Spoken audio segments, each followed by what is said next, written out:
Congress Member of Parliament Shashi Tharoor is easily one of the most erudite, well known, and I would say well liked faces of the Congress party. But now reports suggest that Shashi Tharoor is upset, feels marginalized, and is looking for other options, which could even include leaving the Congress. What will that say about the state of play in the Congress party? I'm Barkha Dutt, you're with the Mojo Story. Today, we look at what is happening within the Congress when it comes to Shashi Tharoor. A four-time member of parliament, Shashi Tharoor has attracted controversy recently because of his comments on Prime Minister Modi's visit to the United States of America and his meeting with Donald Trump, and also a column that seemed to praise Kerala's economic development. But Shashi Tharoor, who has ambitions of his own and who said to me on the campaign trail that possibly his next aspiration was to look at becoming the chief minister of Kerala, has also gone on record in a podcast to the Indian Express talking about how even those who do not vote for the Congress vote for Shashi Tharoor. He's also called out flaws in the Congress's strategy, pointing out that both at the national level and the state level, the Congress needs to go beyond its established base if it wants to win any more elections, both nationally and in Kerala. Tharoor, who has in the past been at loggerheads with the Prime Minister, also attracted, as I mentioned, controversy by commenting, as he said, in national interest on the Prime Minister's visit and his meetings with Donald Trump.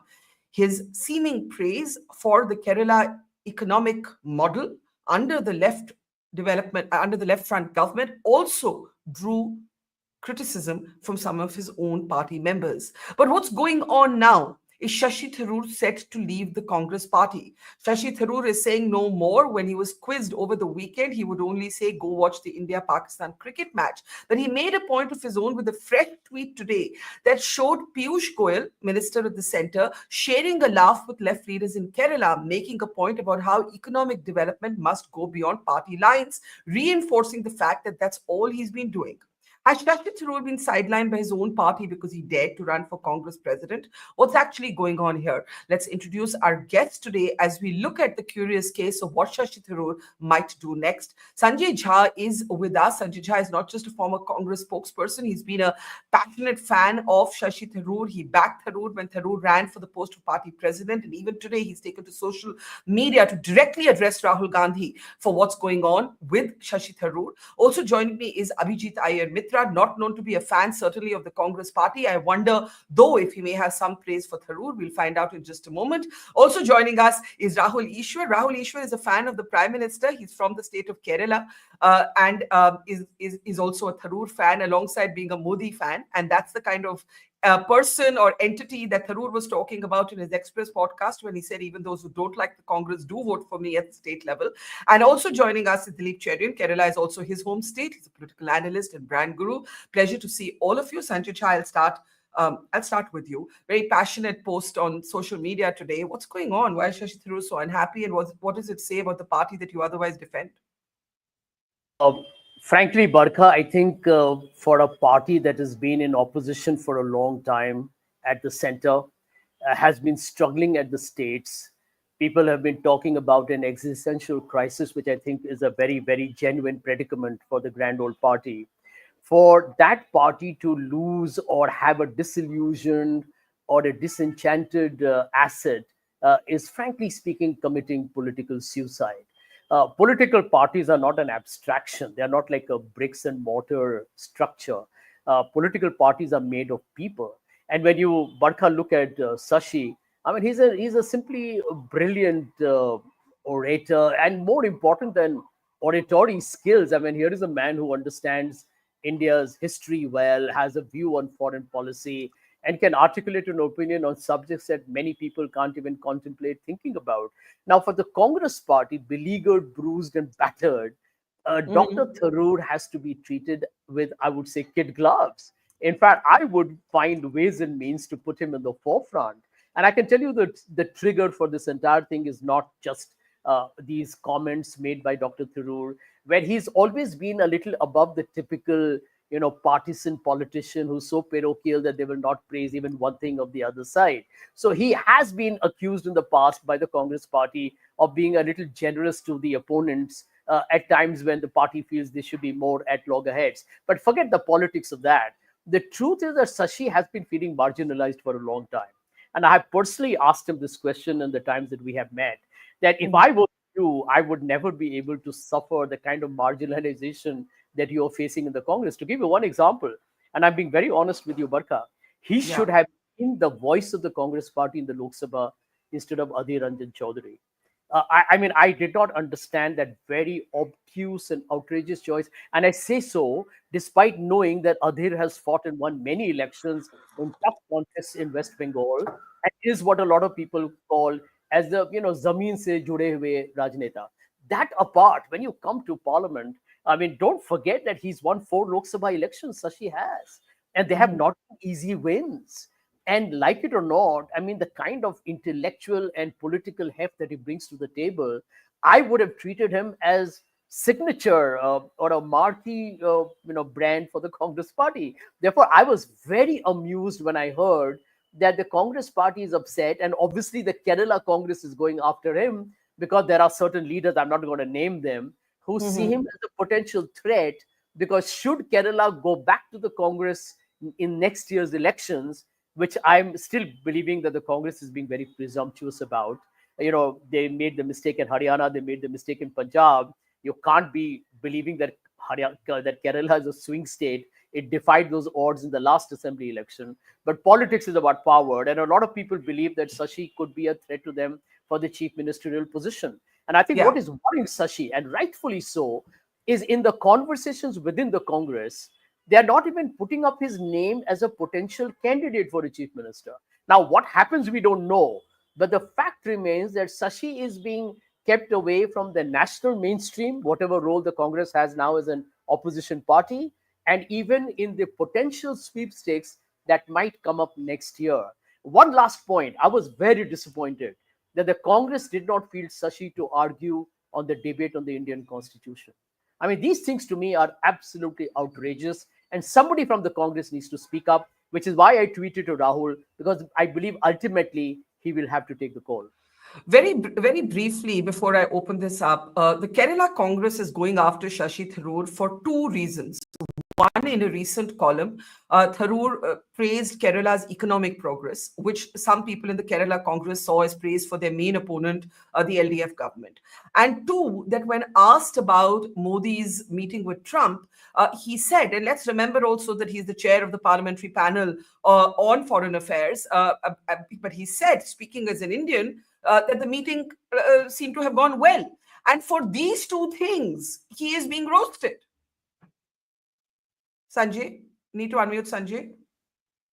I mean, my whole point, Barkha, is that Sashi is very respected. He is an extremely popular and a public voice, and anything he will say will be not just quoted, will be amplified and probably reach some stratospheric level. But having said that, I think the Congress party has to recognize that he's not your typical dyed-in-wool, the dhoti kurta politician who is going to be belligerent on the opposition day in and night out.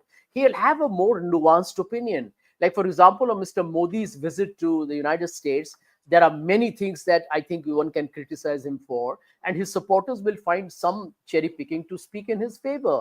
Now, for Mr. Tharoor to say that, I think the Congress party is to realize that he will take a more dispassionate, neutral position at times. That's not sacrilege, that's not blasphemy at all. I think these are conversations that politics must actually create. I feel, for example, when Dr. Tharoor says that, he makes the Congress party look like a more, what we call ourselves as supporters as a more liberal, inclusive party that is willing to give Mr. Modi an occasional benefit of doubt. That's okay. Because the rest of the party is anyway criticizing Mr. Modi, right? And that aggregated together has a much higher level of decibel noise. So I don't think the Congress has to be so thin-skinned at all. I believe when you have been in power for 60 years, you're out in the opposition, it's okay. Fight hard, get back. Yeah. So political suicide, a battered Congress, probably set to lose. We don't know. We don't have official confirmation from Shashi on this. There are rumors about TMC. There are all kinds of other rumors swirling. There are rumors about his own party. Dilip, you've watched politics for a long time. This is also your home state. Is this all about Shashi's interest in becoming Chief Minister of Kerala next, possibly. Because as he said on the Indian Express podcast, he said, even those who do not vote for Congress do vote for me. He does seem to have some amount of self-confidence there. Or is this, as Sanjay said, being left neither here nor there, neither a meaty enough role on the national stage, nor a meaty enough role at state politics? I mean, what's he going to do? Like, he can't keep fighting a Lok Sabha election and being Trivandrum member of parliament. As someone who's known Shashi for, I would say, 30, 40 years, there are three Ds that define Shashi. He's a debater, he's a diplomat, and he's a democrat. And I think all three things are, in some senses, anathema to the Congress as it stands today. They don't want to enter debate. They just want to have, diatribe and attack. As a diplomat, he has a far greater and more respected view on matters global than almost anyone in the Congress. And number three, as a Democrat, he understands vote shares, politics, all of that. These are things which don't sit comfortably with the little cabal that seems to be controlling Rahul Gandhi. It's got nothing to do with Kharge. It's got nothing to do with Rahul. It's got to do with his gatekeepers. And I think that is where the discomfort is. The second thing is that what is the future for Shashi? And I know that you're going to come to it later, but I thought it's worth keeping in mind that Shashi actually owns a certain kind of Nair vote, which could possibly, and I'm sure there are others who are better experts than me on this, could actually help him create, if the Congress does not accommodate him with due respect, he could actually become a small party of his own.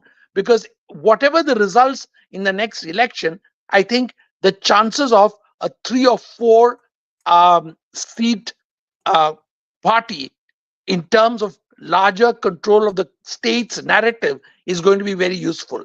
So I think Shashi has multiple options besides the other national parties who may want to woo him.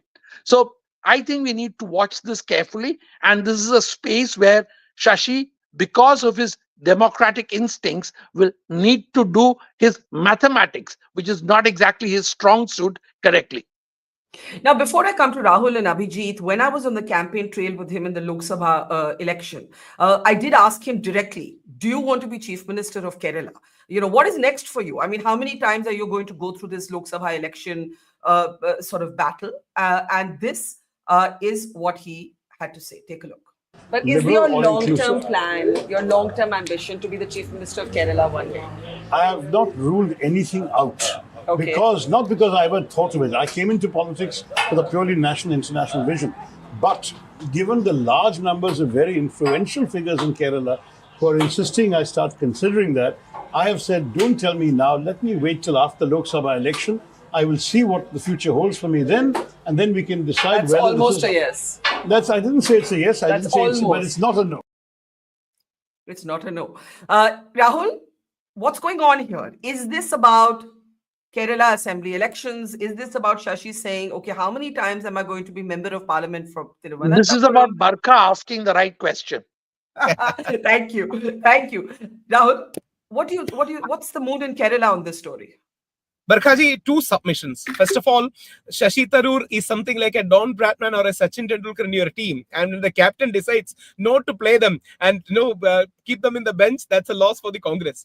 See, the reality is Shashi Tharoor is a pan-Kerala, pan-India acceptable figure. 2 years back, Muslim League, UDF prominent party, was placing Shashi Tharoor as the CM. Nair Service Society, the prominent upper caste Hindu body, was promoting Shashi Tharoor as the CM. The Christian community leaders were propelling, and the Congress leaders were trying to decrease the momentum. What's in effect happening on the ground is it's a clash between 4 Nairs or 5 Nairs. One is Ramesh Chennithalaji, who is a center right-leaning Nair. VD Sadishan, who is the Nehruvian left liberal Nair. Then we have KC Venugopalji, who is the conscience keeper of Sri Rahul Gandhi. Then we have K. Muralidharan, who is the son of the former Chief Minister of Kerala, Sri K. Karunakaran, who also belongs to the Marar forward community. So it's basically clash between 5 Nayars, with 3 have the more prominent chance. One, Sri VD Sadishan, being the leader of the opposition. He was the Nehruvian left liberal who never even supported us in the Sabarimala agitation when Congress was ready to bring the bill. But thankfully, 2 months back, he went to Sabarimala, took a selfie picture and started posting it. Very, very positive. We welcome it. So, right now people are warming up to the entire situation. And Ramesh Chennittalaji is also being placed by NSS. NSS is a powerful Hindu community organization. So things are heating up. So the competition is going to be mainly between Shashi Tharoor versus Ramesh Chennittala versus VD Sadishan, if that is going to be the equation. And Congress, as we all know, 27% to 29% of Kerala is Muslim community or Muslim brothers. Nearly 17 to 18% or 19% is our Christian community brothers, and nearly 50 to 55% is Hindu, of which nearly 12 to 15% is Nair, 27, nearly 25 to 27 is the Irava community, then the other backward and community. And Shashi Tharoor is a person who is acceptable to all except Congress leadership. That's the fun of it. Except Congress leadership, it is acceptable to all. And Shashi Tharoor has all the potential to become CM.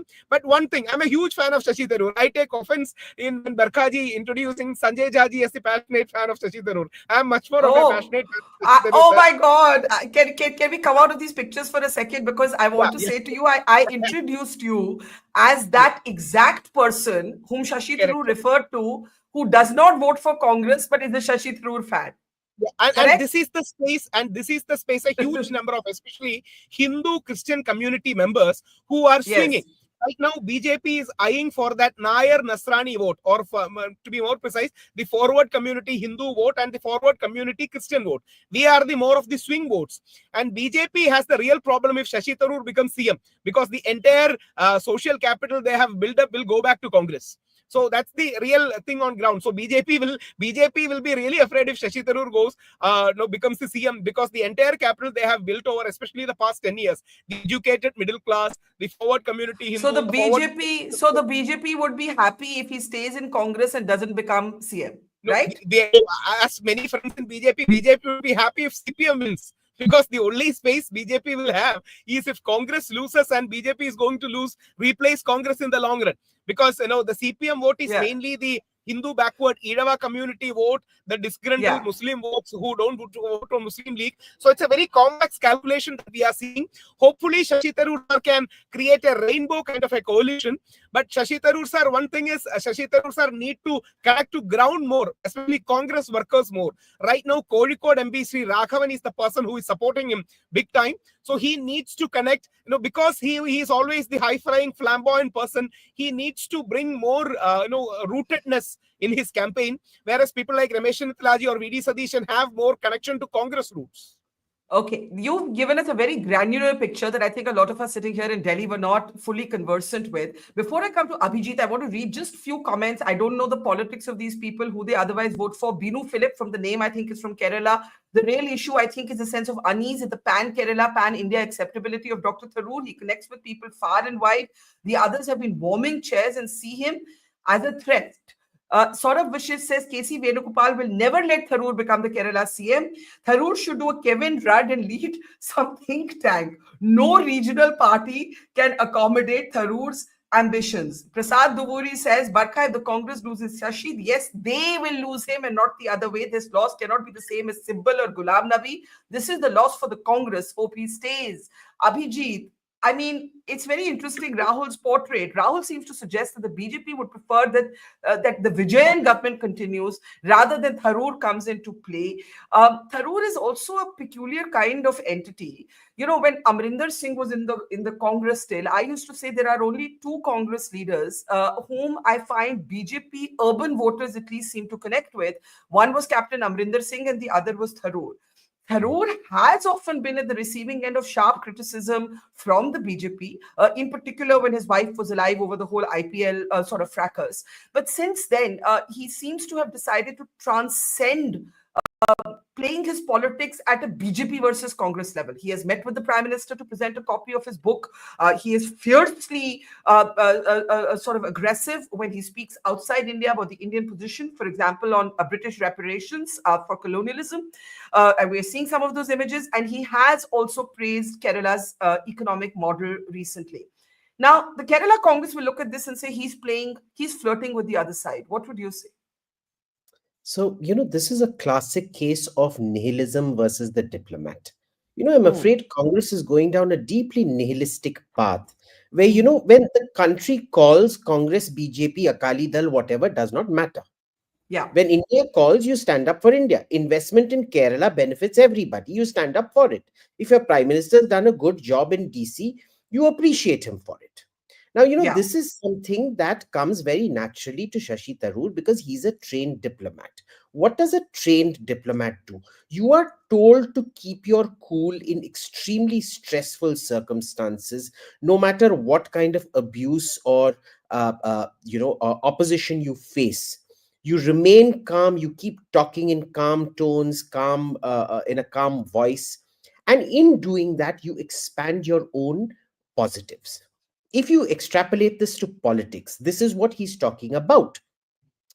He says that we only have 19% of the vote. You need to be calm and quiet, do things that do not alienate people. And that is where you can go expand your vote to 26, 27%, where the real returns on investment start showing. Nobody in the Congress seems to be interested in that. Rahul seems to be very interested in, turning the Congress into some kind of a party of Rottweilers. And Shashi Tharoor is not a Rottweiler, you see. He's the kind of golden retriever that goes around literally. I mean, he's quite golden retrieverish in that sense. He goes around, makes friends with everybody. I would also disagree with Rahul. I think with our Rahul here, Easwar, not Rahul Gandhi. He does have ground connect. I've seen him campaign. He goes into every single house. He connects with absolutely everybody on the ground. Remember, not only did he win 4 elections, he won each one of the first 3 of those elections with greater margins every single time, even when the Congress was facing a wipeout nationally. It was only in the last election against Rajiv Chandrasekhar that the vote came down a bit. But that is because the opponent was a particularly formidable opponent, right? Now, I think there is also the issue of image out here. There is a belief that somehow, for some reason, that somebody suave and sophisticated cannot have ground connect, and somebody who has ground connect cannot be suave and sophisticated. I think Shashi Tharoor proves you can be both in the same package. He is both Rajya Sabha material and he is Lok Sabha material. I think he's proven that time and again. And I think if the Congress has any chance of winning Kerala, the state assembly, it has to be under Shashi Tharoor. I'm yet to see, I'm sure Ramesh Channitala and Muralidharan and people like that have their own charm and things like that. But if you're going to get the maximum number of people on board, a broad-based community support, there is no better person than Shashi Tharoor to get that. My problem is, does Rahul understand that, or do Rahul's gatekeepers? I realize it's a gatekeeper problem, but see, it's very easy to dismiss it as a gatekeeper problem. Who chooses those gatekeepers? The particular set of gatekeepers are particularly vicious, and they have been handpicked and selected by Rahul for a very specific reason. Yeah. So this is a very important point, and let me get Rahul Easwar before I get Sanjay Jha and Dilip Cherian. Rahul Easwar, you made this comment about he's a bit high-flying, he needs to be more rooted. Abhijit makes the important point that Shashi Tharoor, yes, he could be seen as a sort of elite, right? He could be seen as a liberal elite. But in fact, in the winning of his 4 Lok Sabha elections, especially the last one, where there was, there was a very strong southern push by the BJP, right? And he still held on to his seat. That shows that he does have that connect. You would say what? I would agree with Abhijit ji, absolutely. See, my point was a bit more nuanced. He has a good people connect because he's charming, he gets to people, but he has a slight issue with Congress ground level people connect. For example, I'll give you a very a very direct example. When unfortunately the controversy regarding Sunanda Pushkar ma'am and Shashi Tharoor sir was going on, I was defending him on national television. I was defending him against all the falsehoods and misinformation that was being spewed against him. Their first joint interview, Shashi Tharoor sir and Sunanda ma'am's first joint interview was given to me. You will be surprised to know, when I used to attend 3 to 4 discussions per day, I call some of the Congress people to defend him. And many Congress people were having two minds to defend him. I told it is an open lie. Everyone knows what happened was unfortunate, and many people were calling him a murderer. You shouldn't do it. But the Congress people was reluctant. I even found many people, BJP Delhi walas were more kind and more, having a positive attitude towards Tharoor sir rather than the Congress. See, Congress many times lack that centralized ideology, the Gandhian soul, or whatever you want to call it. And many times that Congress workers don't have that collective consciousness. The issue with Shashi Tharoor sir connects with people. Absolutely, yes, I agree with it.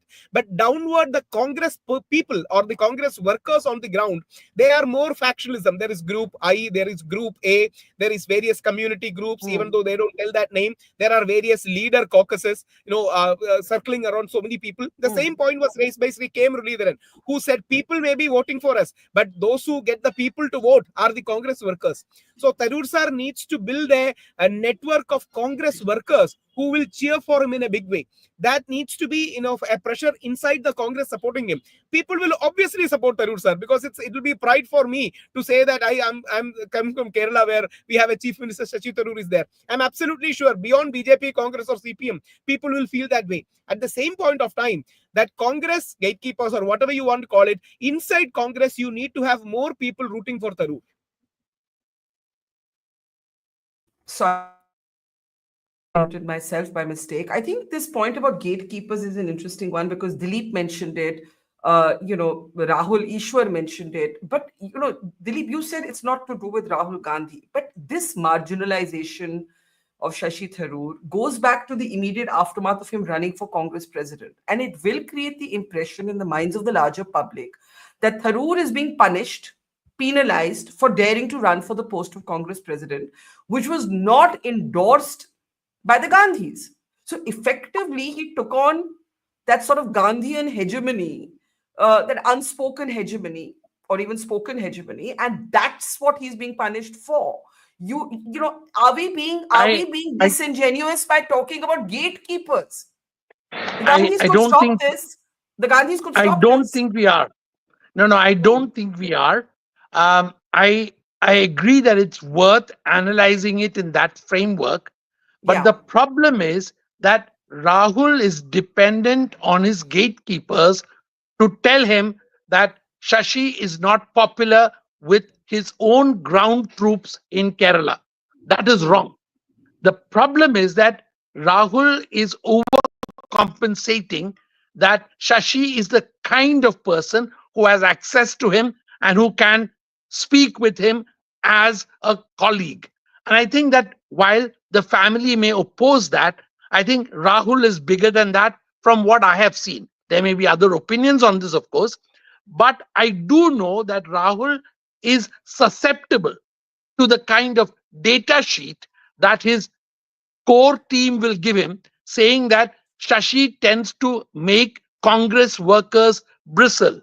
He does because, as Rahul Easwar said, there is the slightly elitist, super Nair kind of tone to what Shashi says, but that is because of who he is. We've got to love him for what he is. And I think that Rahul's failure is in actually taking data points from his team who have vested interest in feeding him with the wrong data points. Let's take that to Sanjay Jha. Sanjay, you addressed Rahul Gandhi directly in your long post on X today. What are you hoping Rahul Gandhi would do at this point? And let's now come to what we think Tharoor is going to do. What we think is, Tharoor is going to do next. There has been for long a whisper, even before the Lok Sabha elections, that the Trinamool Congress made an offer to Shashi Tharoor. I think we're all politically connected enough to know that this is accurate. We've also seen the TMC, very interestingly, holding a convention in Kerala in the midst of this rift, right? So all of that is going on. Do you believe that Tharoor will switch parties? Because I see no reason, though in the Express podcast, he said, I have other things. I have books, I have my speeches. He's not going to walk away from politics without trying something different. Now, when you are appealing to Rahul Gandhi, what is it that you want Rahul Gandhi to do at this stage, or do you think the metaphorical horse has bolted the stable and Shashi Tharoor is set to either form his own party or join the Trinamool Congress? Sanjay, you're muted at your end. Could you unmute yourself, please? Yeah. Barkha, first in lighter vein to my friend Rahul Easwar here. I hope he won't get very agitated, but a lot of people call me the Shashi Tharoor of Ghatkopar here in Mumbai. So, I mean, he'll have to handle that. I don't know whether to take that as a compliment or otherwise, but that's one of the jokes around. Okay. but on a serious note, Barkha, I Yeah. do believe that the Congress party has to realize that historically and ideologically is meant to be the big tent party. I'll give you one example. When the Congress suspended me as a spokesperson before suspending me from the party, the RSS's organizer reached out to me for an interview. And they were very clear that, we are only asking you questions because you have said some things about India's principal opposition party. We would like you to Yeah. respond to that. And I did. And I did. Not because, I am a big critique of the politics of Mr. Modi and Mr. Shah, but Did we just lose Sanjay there? We lost Sanjay there. Okay. But I swear, Sanjay, we didn't throttle you, we didn't silence you, we silence you. Sanjay was trying to make the point about how the Congress needs to be a Big Ten party, and I'm sure he'll reconnect and elaborate on that. Abhijit, do you want to come in on that? Rahul Easwar is a sort of known Modi fan who likes Tharoor. You are a known, I would say, Gandhi family critic. I don't know if you would accept being described as a fan of the Prime Minister. With yes. Are you a fan of Shashi Tharoor? Abhijit Iyer. Big time. I'm a big time fan of Shashi Tharoor. Had I been in Thiruvananthapuram, I would have no issues voting for him. Of course, Okay. I'm from Palakkad. I'm not from Thiruvananthapuram, but Right. had I So we been from have so we have three people from Kerala on this show. I should flag that. But go ahead. yeah, Yes. yeah. Yeah. But look, the Congress has always been the big tent. I never had any issues voting for the Congress up to about 2009 or so, right? What has happened to the Congress since then? And this is where I'm going to disagree with Dilip.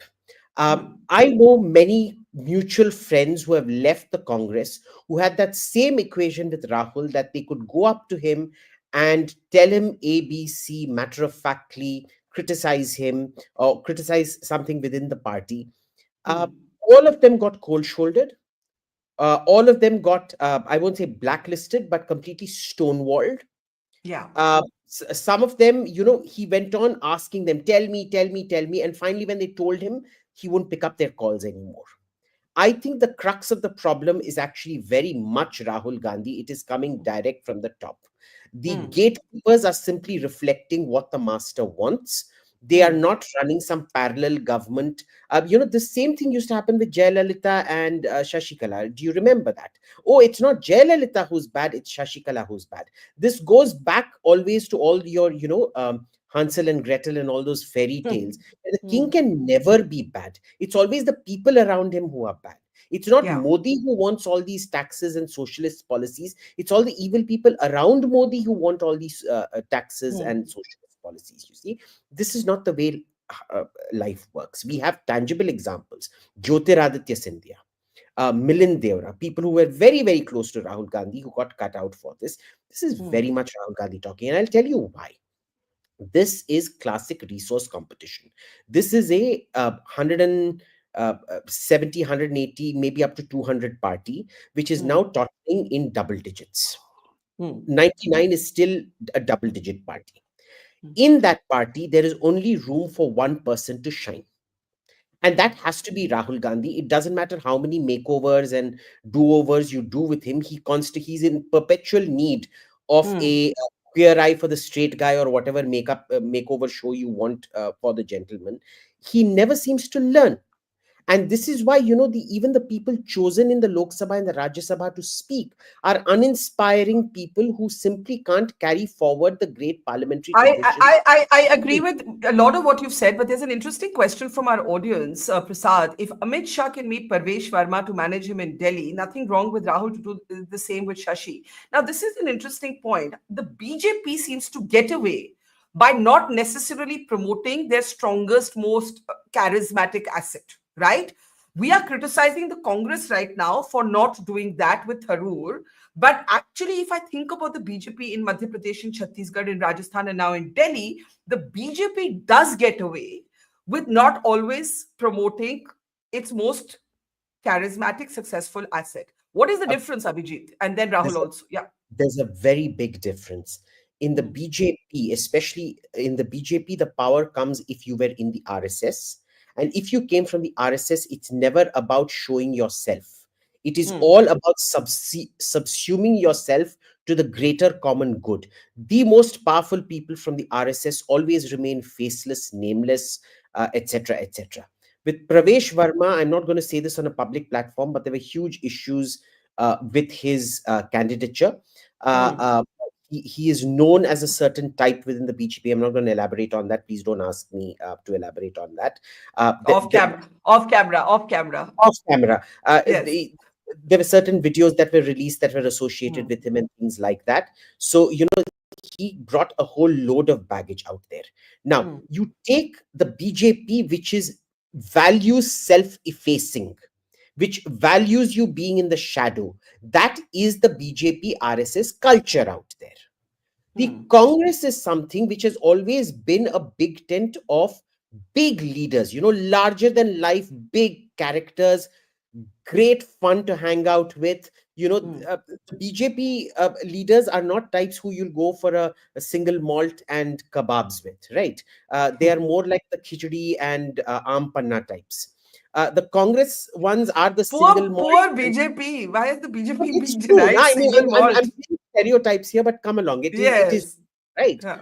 So the Congress types are these big-hearted, are a single malt pio beta kind of types. I mean, you went to Sheila Dikshit's house. The first thing she would ask you is "Beta khana khaya," and then she'd force feed you, right? Yes. So yes. It's a different kind of Congress culture, which has these big personalities who need to be accommodated, who are actually very, very good generals.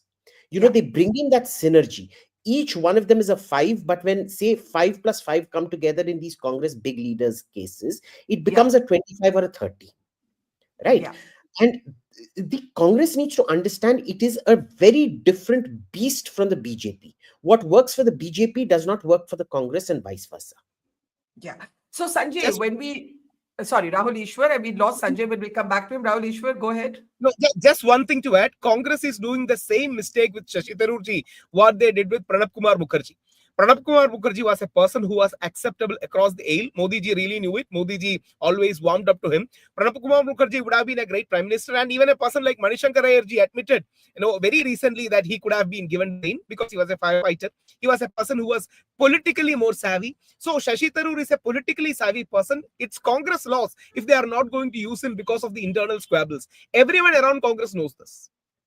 Sanjay, when we lost you, what you were talking about was the Congress being a big tent party. But we moved on from there to talk about basically how gatekeepers is a euphemism or a shield in not wanting to put the blame at Rahul Gandhi's door, right? Since you have tweeted Rahul Gandhi directly, is the problem that Shashi Tharoor has as much of a personality, or for a lot of people outside the Congress, more of a presence than Rahul Gandhi?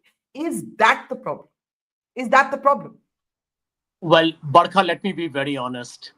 I'm very cynical and skeptical about this gatekeeper criticism for the simple reason that a leader chooses the gatekeeper.